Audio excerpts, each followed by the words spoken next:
క్రీస్తు శ్రమల గురించి ధ్యానం చేస్తున్నాం అనేక సంవత్సరాల నుంచి. కానీ మనం ఒక విషయం తెలుసుకోవాలి, ఆ యొక్క శ్రమలో మనకు పార్ట్నర్షిప్ ఉందని, అందులో మనం జాయిన్ అయి ఉన్నామని.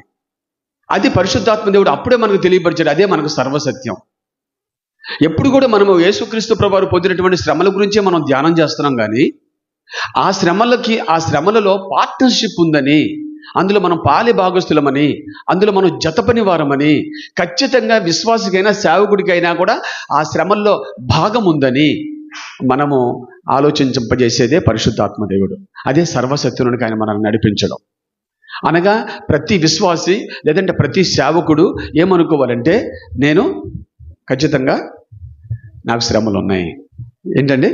నాకు శ్రమలు ఉన్నాయి, యేసుక్రీస్తుతో పాటు నేను కూడా శ్రమ పడాలి అని కనుక తన మైండ్ సెట్ని కనుక అతను సెట్ చేసుకున్నాడంటే, ప్రతి ఒక్క విషయాన్ని మనం మన మైండ్లో సెట్ చేసుకుంటాం.